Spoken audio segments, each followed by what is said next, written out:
तो दोस्तों स्वागत है आपका मेरे चैनल मैथ्स वर्ल्ड में। आज हम पढ़ेंगे क्लास 10th का चैप्टर 8 का basic explanation, that is introduction to trigonometry.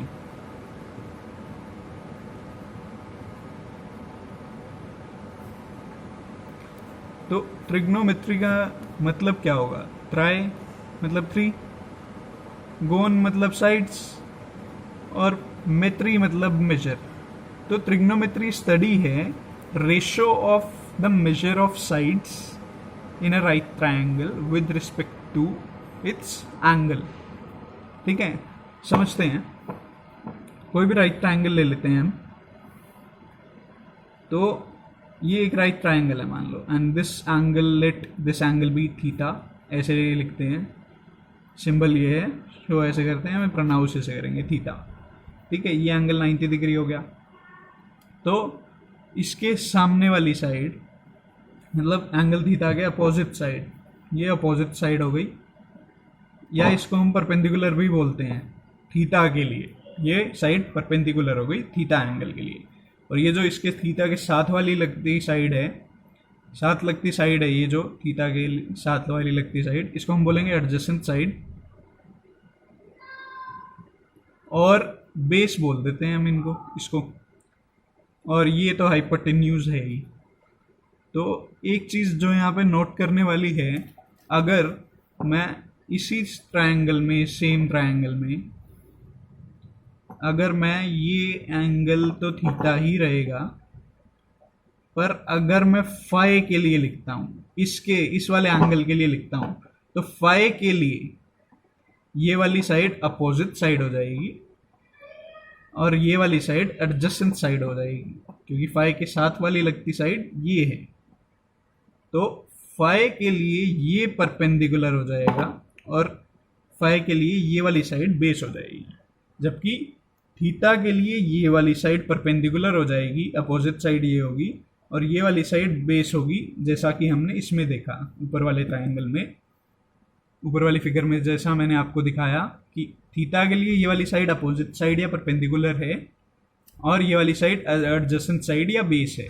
और फाई के लिए ये वाली साइड अपोजिट साइड है, जो ये परपेंडिकुलर है, और ये जो साथ वाली लगती साइड है, ये एडजेसेंट साइड है, ये बेस है। ठीक है, तो अब हम तो अब हम 6 ट्रिग्नोमेट्रिक रेशियोज के बारे में पढ़ेंगे। 6 ट्रिगोनोमेट्रिक रेशियोज। तो आप दोनों में से कोई भी समझ सकते हैं, जिससे आपको समझ आ जाए, आप गलती ना करो। ठीक है, तो पहली अगर हम रेशो की बात करें तो साइन थीटा। साइन थीटा हम लिखते हैं, कैसे लिखते हैं जी? साइन थीटा मतलब थीटा के अपोजिट वाली साइड अपॉन हाइपोटेन्यूज। ओके, तो इसको ऐसे भी लिख सकते हैं कि perpendicular over hypotenuse. Cos theta अगर हम लिखें, कोस थीटा अगर हम लिखें, इसकी फुल फॉर्म होती है, साइन की फुल फॉर्म होती है साइन थीटा, और कोस की फुल फॉर्म होती है कोसाइन थीटा। ठीक है, कोस थीटा अगर हम लिखें तो एडजेसेंट साइड ओवर हाइपोटेन्यूज, मतलब बेस अपॉन हाइपोटेन्यूज। और टैन थीटा लिखें, टैन थीटा की यहाँ पे टैन की फुल फॉर्म होगी टैंजेंट थीटा लिखें तो opposite side by adjacent side, P over B, perpendicular over base. ठीक है, अब अगर मैं कोसेक थीटा लिखता हूं, कोसेक थीटा ये होता है कोसिकेंट थीटा। ठीक है, इसको हम बोलेंगे कोसिकेंट थीटा। ये सब थीटा के रिस्पेक्ट में मैं लिख रहा हूं, फाई के रिस्पेक्ट में लिखेंगे तो अलग होगा। इस फिगर से आप देख सकते हैं, इस वाली फिगर से ये फिगर फर्स्ट है ना, और ये सेकंड, तो फर्स्ट फिगर के अकॉर्डिंग मैं लिख रहा हूं, या सेकंड फिगर के अकॉर्डिंग भी होगा, पर with respect to theta, with respect to theta मैं लिख रहा हूं। अब कोसिकेंट थीटा अगर मैं लिखूं तो कोसिकेंट थीटा साइन का इनवर्स होगा, ठीक है। कोसिकेंट थीटा डिफाइन करते हैं हम 1/sin of theta, 1/sin theta cosecant theta होता है। तो अब आप बता देंगे सिंपली मुझे बड़े आराम से कि क्या होगा, कोसिकेंट थीटा क्या लिखेंगे। अब लिखेंगे ऐसे 1/sin थीटा क्या था, परपेंडिकुलर अपॉन हाइपोटेन्यूज, तो ये हो जाएगा हाइपोटेन्यूज अपॉन परपेंडिकुलर, या हाइपोटेन्यूज ओवर अपोजिट साइड, ठीक है। तो सिमिलरली अगर मैं सीकेंट थीटा लिखूं, सीकेंट थीटा मतलब सेक थीटा, तो सेक थीटा में क्या होगा, ये होता है 1/cos थीटा। तो 1/cos थीटा में 1/cos थीटा क्या बताया था कि बेस अपॉन हाइपोटेन्यूज, तो ये हो गया हाइपोटेन्यूज अपॉन बेस, या इसको ऐसे भी लिख देंगे हाइपोटेन्यूज अपॉन एडजेसेंट साइड। अब लिखते हैं को टेंजेंट थीटा, कोट थीटा बोलते हैं, 1/tangent थीटा, 1/tangent थीटा लिखेंगे। टेंजेंट थीटा मैंने आपको बताया था, टेंजेंट थीटा मैंने आपको बताया था opposite side by adjacent side बताया था।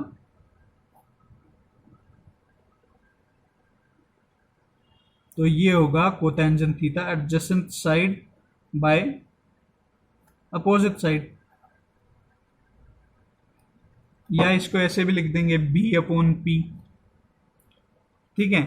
अब एक और चीज जो नोट करने वाली है, टैंजेंट थीटा को हम ऐसे भी लिखते हैं sine theta upon cos theta,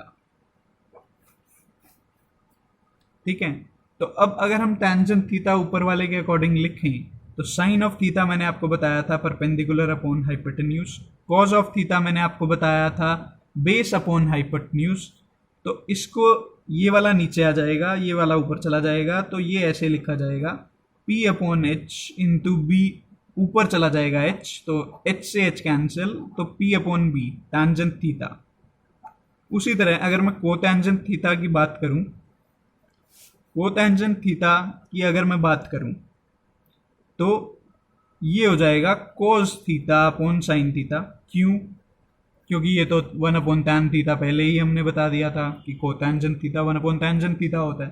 तो टेंजेंट थीटा तो sine theta upon cos theta होता है, तो sine theta upon cos theta, sine theta यहाँ पे रह जाएगा, cos थीटा ऊपर चला जाएगा, ठीक है। तो अब मैं कोटेंजेंट थीटा की अगर बात करूँ तो cos थीटा मैंने आपको बताया था B/H base upon hypotenuse, sine theta मैंने बताया था परपेंडिकुलर अपॉन हाइपोटेन्यूज, तो ये हो जाएगा बेस अपॉन परपेंडिकुलर, ठीक है। कोटेंजेंट थीटा भी आपको लिखना आ गया। अब जो कुछ चीजें जो मिस्टेक ना हो आपसे वो मैं आपको बता देता हूं। कोटेंजेंट थीटा या साइन थीटा जब भी लिखते हैं तो it is sine of angle theta, ठीक है। एंड ये प्रोडक्ट नहीं है, it is not the product of sine and theta, not the product of sine and theta, it is not the product of sin and theta। और sine theta का whole square को हम sine square theta लिख सकते हैं,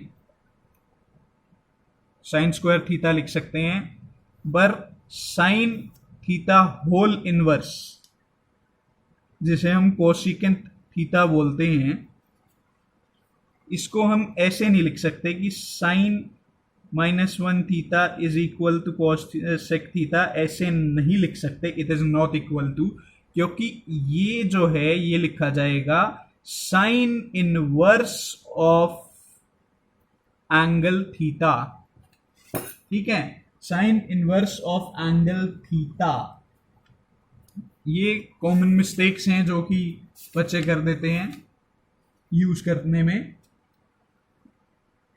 और एक और चीज यहाँ पे ध्यान देने वाली है कि अगर मैं ये राइट एंगल ट्रायंगल लेता हूं और ये एंगल मैं थीटा ले लेता हूं, ये परपेंडिकुलर हो गया, ये बेस हो गया, थीटा के सामने वाली साइड परपेंडिकुलर, थीटा के साइड वाली साइड बेस। तो अगर मैं साइन थीटा लिखता हूं और ये हाइपोटेन्यूज, तो P upon H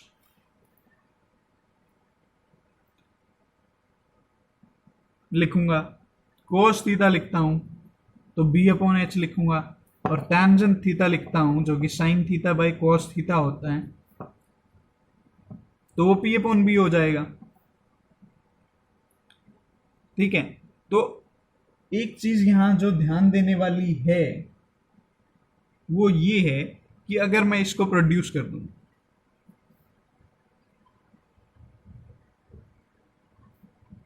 late this triangle be ABC, और बीसी को मैंने प्रोड्यूस कर दिया डी तक और बीए को मैंने प्रोड्यूस कर दिया ई तक, तो अगर मैं अब फिर साइन थीटा लिखूंगा, अगर मैं अब फिर साइन थीटा लिखूंगा तो भी ये सेम आएगा। साइन थीटा, कॉस थीटा या टैंजेंट थीटा जो भी मैं लिखूं, तीनों में से तीनों सेम आएंगे अनलेस एंड अनटिल ये एंगल सेम रहता है। अगर एंगल सेम है, थीटा ही रहता है, तो ट्रायंगल की साइड्स पे डिपेंड नहीं करता, पर ट्रायंगल की साइड्स की रेशियो पे डिपेंड करता है कि टेंजेंट थीटा अगर मैं देखूं तो डीई अपॉन बीडी हो जाएगा और एसी अपॉन बीसी भी लिख सकते हैं। ठीक है, तो AC अपॉन BC और ED अपॉन BD अगर मैं लिखूं तो रेशियो सेम रहेगा एक पर्टिकुलर एंगल के लिए। ये चीज आपको समझनी बहुत जरूरी है, ये चीज समझ ली जाए तो ज्यादा फायदा होगा आपको कि अगर एंगल सेम है, अगर एंगल सेम है तो ट्रायंगल चाहे कितना भी बड़ा हो, चाहे इसको और एक्सटेंड कर दो, ये और बड़ा हो गया, पर रेशियो ऑफ साइड्स सेम रहेगी। ये चीज ध्यान में रखनी है, ये चीज हमें ध्यान में रखनी है। तो इसको मैं नोट कर देता हूं आपके लिए। लिखेंगे the values of trigonometric ratios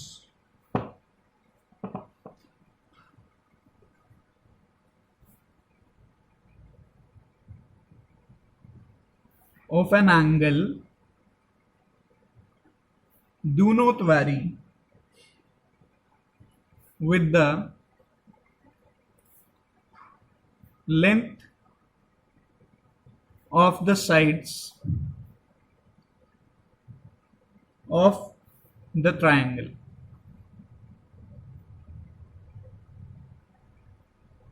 If the angle remain the same.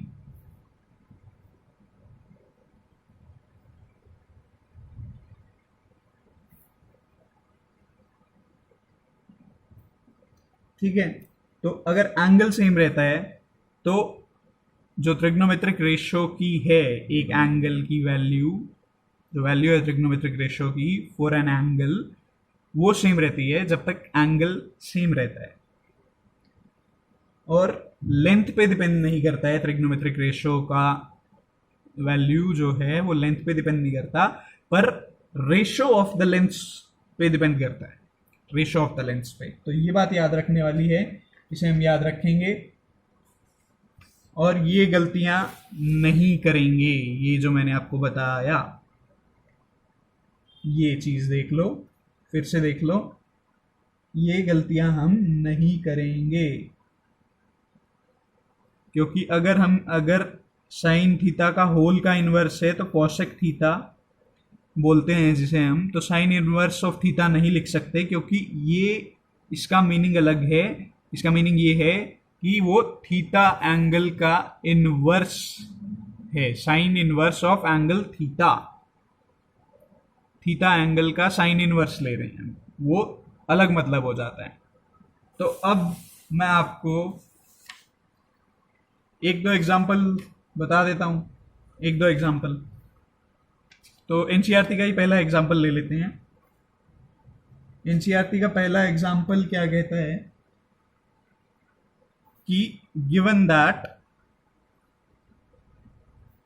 tangent of angle A is equal to 4/3, then find the other trigonometric ratios of the angle A। तो सोचने का तरीका देखो, सबसे पहले सोचने का तरीका देखो। सोचेंगे कैसे? अभी हमने पढ़ा कि राइट एंगल ट्रायंगल में ही हम ट्रिग्नोमेट्रिक रेशियोज पढ़ रहे हैं और एप्लीकेबल भी उसी में होती हैं। तो राइट एंगल ट्रायंगल एक बना लेंगे, ठीक है। राइट एंगल ये हो गया, तो एंगल ए बी सी, इसको नाम दे देते हैं ट्रायंगल ए बी सी। तो ये एंगल हो गया एंगल ए। तो क्या दिया हुआ है? Tangent A is 4/3। Tangent A is equal to 4/3। Tangent A मैंने आपको क्या बताया था? परपेंडिकुलर अपॉन बेस और equals to opposite side by adjacent side. तो एंगल ए के लिए ये वाली जो है साइड अपोजिट साइड हो गई बी सी, और ये वाली साइड जो है ए बी ये एडजेसेंट साइड हो गई। तो टेंजेंट अगर ए मैं इस ट्रायंगल में लिखूं, ट्रायंगल ए बी सी में, तो टेंजेंट ए लिखूंगा मैं B C upon A B, ठीक है। B C upon A B लिखूंगा। तो ये हमें दिया हुआ है 4/3। तो let B C be equals to 4x and A B is equal to 3x। ठीक है, तो बी सी को मैंने 4x मान लिया और ए बी को मैंने 3x मान लिया। तो ये एक राइट एंगल ट्रायंगल है in right angled triangle ABC, जो A B square plus B C square is equal to A C square, bracket में लिख देंगे by Pythagoras theorem. By Pythagoras theorem लिख देंगे ब्रैकेट में।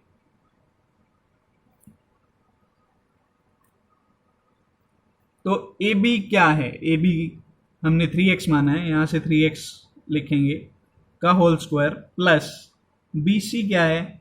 4x इसका होल स्क्वायर, तो ए सी स्क्वायर। तो ये 9x स्क्वायर हो जाएगा प्लस ये 16x स्क्वायर हो जाएगा, जो कि 25x स्क्वायर हो जाएगा। इन दोनों का सम ये ए सी स्क्वायर के बराबर है, तो ए सी क्या होगा? 5x हो जाएगा। ये समझ आ गया ना कि A C square is equal to 25x square. तो ए सी लिखेंगे तो अंडर रूट 25x स्क्वायर लिखेंगे, तो 25 का रूट 5 और x स्क्वायर का रूट x, तो A C will be 5x। तो ए सी 5x हो गया, ये हमें पता चल गया। ए सी 5x हो गया, ठीक है। तो यहां मैं आपको एक बार रीड्रॉ करके दिखा देता हूं।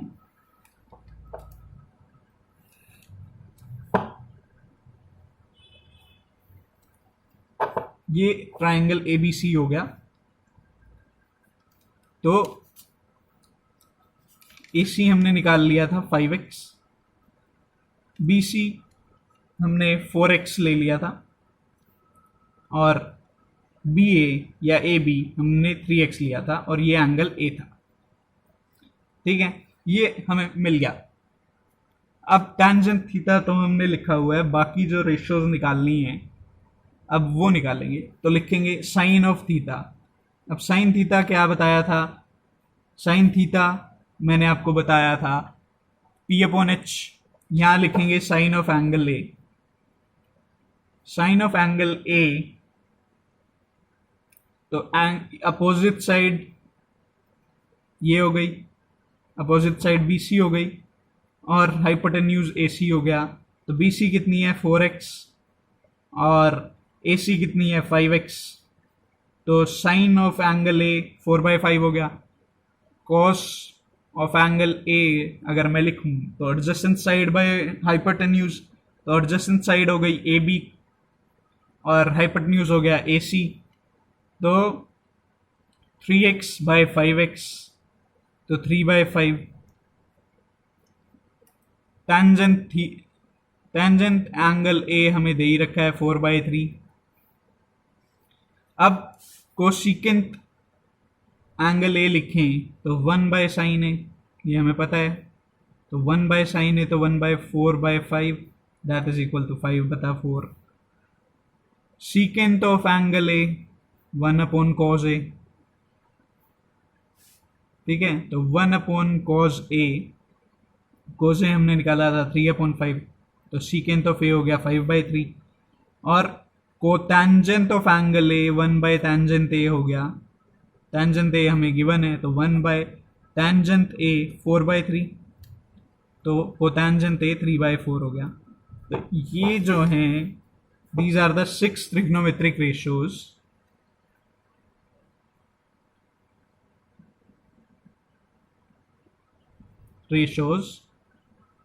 ऑफ एंगल ए, ठीक है। These are the 6 trigonometric ratios of angle A. तो होप आपको ये एग्जाम्पल समझ आ गया होगा। बाकी एक्सरसाइज की एक्सप्लेनेशन के लिए मैं एक और वीडियो डाल दूंगा, उसमें आप देख सकते हैं। खुद ट्राई भी कीजिए एक्सरसाइज, पहले ट्राई कीजिए। अगर कोई क्वेश्चन ना आए तो मेरा वीडियो खोल के आप देख सकते हैं। अगर आपको ये वीडियो अच्छा लगा हो तो मेरे चैनल को सब्सक्राइब ज़रूर करें। Thank you.